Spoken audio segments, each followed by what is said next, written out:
He was 30, single and penniless, so he decided to take his own life on Children's Day. He stuffed handfuls of sleeping pills into his mouth, then chugged tap water non-stop. A dozen minutes later, his consciousness began to fade away, and he collapsed onto the floor of his apartment. Luckily, his landlord showed up just in time, and his suicide attempt ended in failure once again. He was rushed to the hospital for emergency treatment. Once the treatment finished, he regained consciousness, but everyone in the ward stared at him with odd looks in their eyes. Sangman turned his head and spotted a middle-aged man smoking right beside him. Strangely enough, no one else around seemed able to see the man. A nurse walked straight up to Sangman, snatched the cigarette out of his hand, and told him smoking was banned in the hospital. He was utterly confused, wondering how the stranger's cigarette had wound up in his grasp. Before he could figure it out, he was transferred to the psychiatric ward. The doctor asked him why he tried to kill himself. He replied there was no special reason. He simply did not want to live anymore. The doctor pressed him for more details, when a woman's weeping suddenly came from the office cabinet. He walked over and pulled the cabinet door open, only to find a middle-aged woman curled up inside. Seeing her cry non-stop,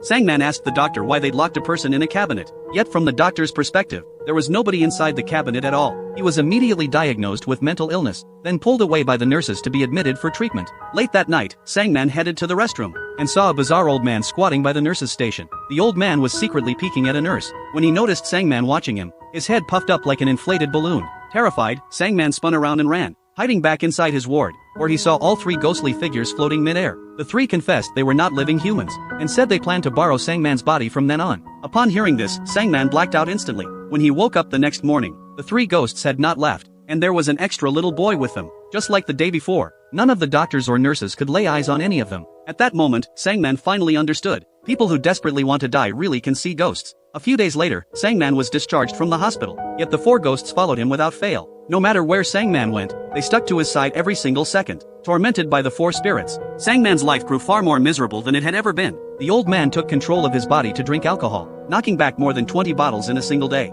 Every time he got drunk, the old man would relieve himself casually on the balcony, making the neighbors think he was insane. The middle-aged man borrowed his body to smoke, going through hundreds of cigarettes within one day. The little boy used his body to binge on snacks, only high-calorie junk food at that. The weepy woman rarely took over his body, yet she had a strange habit. Every time Sangman woke up in the morning, he would find the woman lying beside him, staring straight at him. She always startled him wide awake. The four spirits tortured him physically and mentally all at once, and after a period of time, his body completely broke down.